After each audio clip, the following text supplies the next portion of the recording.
Well, this is TNG 2014. I am with one of my heroes of the faith, not just in a historical sense, but in a spiritual sense, with David Barton. David Barton, your ministry, your website, your material is absolutely amazing. I've grown immensely, my family, and my prayer is that the people here at TNG would learn not just about who you are, but what God has called you to do. So we are thankful that you are here today. Thank you for coming to TNG 2014. It's my pleasure. Great to be here. Now, my question to you in the opening is, what is something God has pressed upon your heart right now in 2014? We know with religious freedoms, we know we're under attack. What is God teaching you right now? And as an educator and historian, what are you learning and what do you want to convey, not just here in this event, but across the country to Americans, particularly to evangelicals? I would say that the thing that is standing out to me, and it goes to something I've been seeing for years. I've been into stats for years, and that's how I got started 25 years ago with stats. Just finished a book with George Barton. It's all about stats and what's going on. But of course, George looks at stats inside the church. That's what I've been looking at. The thing that I'm onto right now is Christians don't know the Bible. We have about 90% of Christians who have never read through the Bible from cover to cover once in a lifetime. You can't have a biblical worldview if you don't know what the Bible says. So what we're looking at is right now in America, only 1 out of 3 Christians believes that there is absolute truth. And when you're looking at 2 out of 3 that don't believe there's absolute truth, that's 2 out of 3 that say, I'm not sure the Bible is really relevant. So you can't have a biblical worldview and you can't have biblical literacy if you don't know that. And I point back to even some of our least religious founding fathers like Ben Franklin. I do this to preachers all the time. Just had a group of 500 preachers. I read them that speech. It's really, it's 11 sentences out of his speech at the Constitutional Convention where he's calling for prayer. And I always ask them, how many Bible verses did you see? And they always say 2. And I show them 14 Bible verses that are in that speech. So that's preachers who don't recognize God's Word, and yet your least religious founding father quotes the Bible 14 times in a speech. That's a difference that we got going right now. So that's what I'm on to, is how practical the Bible is, how relevant it is. There's a great book done in 1848 by John Quincy Adams, who was our president, and he shows 10-year-olds how to read through the Bible from cover to cover once every year. And so if we can get Christians to read through the Bible from cover to cover once a year, that's what will turn the country around. Well, I sure appreciate it. Let me ask you this.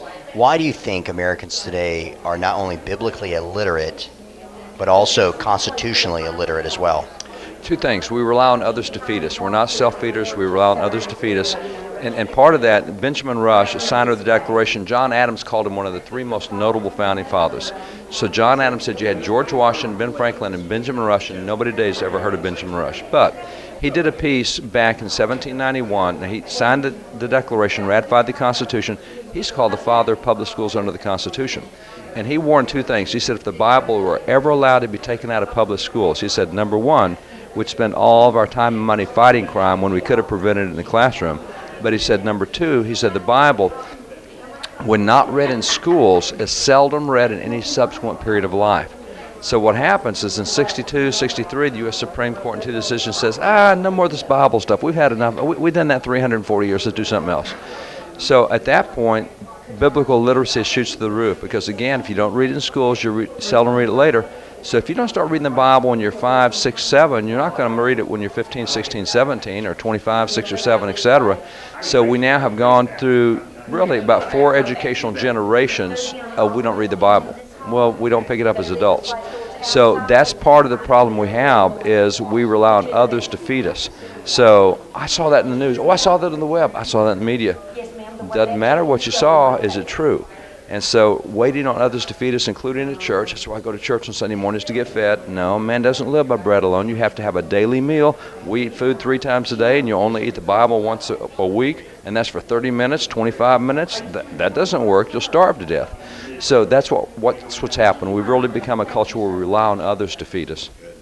Now, I recently saw a special, I mentioned this to you briefly last night, that you did it on the Blaze, and you're looking at some key points of time, and I think Glenn Beck is onto something when you're seeing this movement that we've seen historically speaking. Do you mind telling our TNG people what were the 4 key things that have made America special? You said we have to have, if you will, ingredients that we have to hold to that made it great in the past, but if we're going to get back, if you will, to a constitutional America again, what are those 4 principles that America was founded on and that we need to fight for, to preserve as we move forward, to try to keep life and liberty that's God-given, to keep it intact and move forward to a more free country? Yeah, actually, there's 5 things that I'll cover in the conference. On those 5 things, they all come out of the Declaration. They're our philosophy. From those 5 philosophical beliefs come 4 other things that we have. And part of those philosophical beliefs, number 1, in the Declaration, we say there's a creator. That's not individual belief. As the Declaration says, that's the unanimous declaration of 13 United States of America. That's a political declaration. There's a creator. Number 2, we say the creator gives a certain guaranteed set of rights.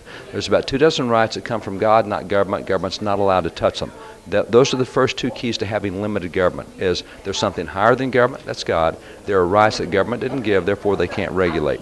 So those 2 things give you limited government. The third thing is we say that government exists to secure those rights. So those 24 rights, the reason we have government is not so we can all have a job or a good economy or cops in the corners, is so we can do those 24 things that are inalienable rights.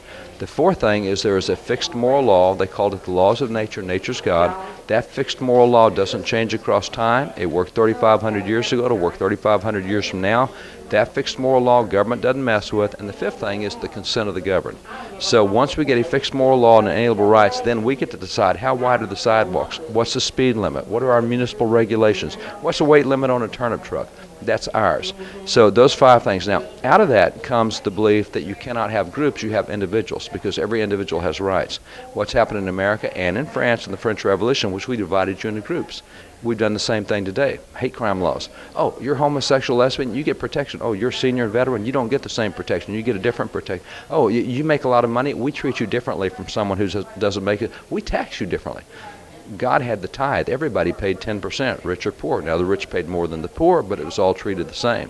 So we changed that as we got into progressive stuff through the 16th Amendment, 1913. We changed capitation taxation, where everyone's treated the same, to where we treat you differently. So things that have made us different from the French Revolution is the belief in God, the inclusion of God in what we do, and that gives you limited government.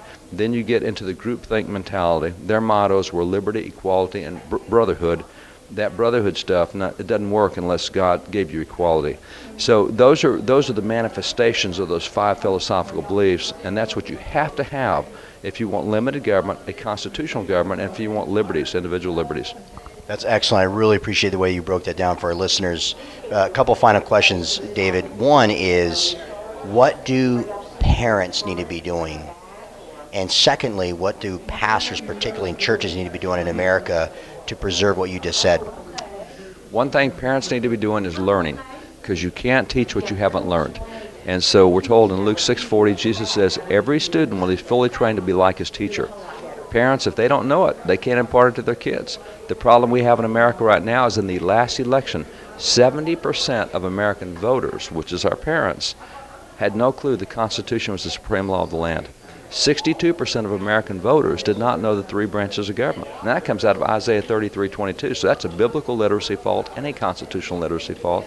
So you have to know it before you can teach it, which means parents, you didn't stop learning when you graduated and got your diploma. You got to keep learning all the way through. So that's the aspect parents have to do. Pastors have got to get out of the box. They need to go read historically. They need to read biblically what pastors did. The book we just finished with Barna, if you ask a pastor, how do you measure success in your church, there are 5 things that they will give you. None of them are dependent on the Bible. What's the square footage I have in my church? How many staff do I have? What's the Sunday church attendance? How many programs do I offer? Wait a minute, I don't think any of that's biblical. As a matter of fact, if you're looking at attendance, don't look at John 6, because Jesus said, well, everybody else has left me. You 12 going to leave me too? I chased everybody else off for telling the truth. So you have to get to the point where you speak the truth. That's all you're required to do. What's happened in America is we don't know our own church history. We look at revivals, we think, we want a revival. You don't have a clue what that means. Number one, a revival usually lasts about 40 years. First Great Awakening, 40 years. So it's a transgenerational thing. Second thing is you got to remember theologically, and this is not where I am theologically, but I just tell you, in previous generations, you were Calvinist. Even Baptists were Calvinists, being free will, and that's a new thing in American history. So if you were Calvinist, you weren't doing evangelism because God's going to get people in. So what was the revival about? You preached practical things. You said, here's what you do when you get to work on Monday morning. And here's what you need to do with debt. You got to get out of debt. And here's what your government leaders are supposed to do about defense and immigration. Here's what they're supposed to do about taxes. And here's what the Bible says about capital gains tax. And you can't do that. You can't do an estate tax. You can't do a capitation. Those are sermons that come out of revivals. And what happens is people find the Bible so practical, they say, hey, I want that too. So you get church growth by being practical, not by doing the sinner's prayer. So we have come into the point where the Great Commission now means say the sinner's prayer rather than Jesus, who said, you teach them everything I taught you. Well, if you do that, you got to get into no-fault divorce in Matthew 19. You've got to get into due process, because in John 8, Jesus says, woman, where are our accusers? Which is why we get the right to confront our accusers in the Sixth Amendment. We took that right from Jesus. I mean, if you're going to do everything Jesus said, then we've got to get into economics. We've got to get into employee-employee relationships. We've got to get into contracts. He covered all of that. We've gotten into saying the sinner's prayer and nothing else. So churches have got to get back to teaching God's full counsel, his entire word. The last thing, too, is I know you and obviously on the Blaze have really featured a lot of the Common Core issues, the initiatives. We know education is a big problem here in the country. There's a lot of things you said, I know, with indoctrination. Karl Marx obviously take over the heritage, change that. You can change the people. We know that Hitler took the educational system as well as state church. We're steadily, do you think as an historian, is that happening in America right now with our education and even with some of our churches that's turning it into more of a fascistic or communistic setting rather than a free nation that was built on God and freedom? Well, if you're not built on God, you will go to man. And that's the problem. So the choices you got. So if we don't do a God worldview, we will do a man worldview. And the problem with the man worldview is it changes every time you get a new man up top. So John Quincy Adams called it the law of the tiger and the shark. And so you can't say what worldview that will be, because one leader's got a different worldview from the next, and the next, and the next. And so it's always constant flux, which is why in the same period of time America's had one constitution, France has had 16. Because their worldview is every time you get a different leader, we've got to have a new document. So the difficulty we have goes back to the 1920s in education. And in the 1920s, we changed from teaching students how to think to teaching them how to learn. And until we go back to learning how to think, Jesus, I love what Jesus did in Matthew 10, some of the other passages where he praised them for being shrewd. And shrewd means to use their mind in Greek. We don't use our mind. And Jesus lamented the children of this world are wiser. They use their mind better than the children of light. And that's the difficulty. Until we get back to learning how to think and not just learning, we'll never be a free people, because we'll always be dependent on what somebody else puts into us, and that won't work. Last thing is, how do you get people not to focus necessarily on 2016, like that's going to change everything? What are the main things we need to be focusing on, not just in terms of prayer, but focusing to change culturally, politically, whatever, beyond just who we're going to vote for president? There are 7 power centers in any culture. Any culture is shaped by 7 aspects. Those aspects, pulpit is one. It's now become a fairly irrelevant one because we've given up the pulpit, but the pulpit, education, government, business, media, which can include entertainment. I mean, you go through these 7 fields, they are always what shape a nation. And what we've done is we've pulled biblical principles out of all of them. So we don't run business. You go back to Adam Smith, who did the Wealth of Nations, 1776. Colleges today say that's the start of the free enterprise system. No, it's not. You got to go back to 20 years earlier in 1759 when he did the theory of moral sentiments. He said, here's the biblical and moral foundations. Now let's talk about business. And so if you don't get God back into business, back into media, and by the way, in the 1960s, you could not bring a movie out unless the church approved it. The church said on the editorial boards in the 1960s, and we said, oh, we shouldn't be involved in secular stuff. Guess what? We've given all that over. See, until we get back into saying, I've got to have a biblical view on computer programming. I've got to have a biblical view as a business, a chamber of commerce. I'm a leader in chamber, whatever it is. If we don't get that back to where that everyone's got a common worldview, and based on our documents, that again is there is a God. He gives you a certain set of rights. The government protects those rights. He gives a fixed moral law that I'm not allowed to alter, and then below that I can make decisions. Till we get back to that common understanding of the nation, you won't have a stable nation. Last question, and David, it's been an honor. I can keep asking you questions all day long because I just love talking to you and interviewing you with this stuff. Your brain, your ability is amazing, and I wish more of us would just captivate that. So thank you for your time. Last question is, What are some things that you and Glenn Beck are doing together, and through that relationship, which I think is awesome, that you guys are trying to do to really, I hate to say it in terms of changing the landscape of America, but helping Americans, helping Christians wake up? So with your partnership with him, what are you guys looking to do as partners in the media world? Like you said, mainly he's a well-respected individual. He's got a big audience. What are you guys hoping in your partnership to help, if you will, change America for the better? There's several things going. You have to, Ecclesiastes said, you cast your bread on many waters. You have to do a bunch of things at the same time because you don't know what's going to come floating back to you. So on the one hand, we do a lot of interning of young people. We take tons of young people and train them, get them thinking right, get them stuff we know they're not getting in college from professors. Secondly, we work with pastors very extensively. If you ever want smaller government, the church is going to have to do more. And from a biblical standpoint, there's over 200 verses on taking care of the poor, but only 3 of those verses are directed at government. And it says when the poor come into court, make sure they get justice. When the poor get in the civil process, don't treat them different from the rich. Everything is about civil process. Taking care of the poor, all verses come back to the individual, the church, and the family. So what we're doing is Glenn's raised millions of dollars. We distribute that wherever there's a disaster, the Moore, Oklahoma, or the blizzard that happened in North Dakota, all that. But we do it through churches. We go to the church and say, you need to be taking care of the people in your community. It's always the way poverty was in the Bible. The priest went into the home. They said, you know what?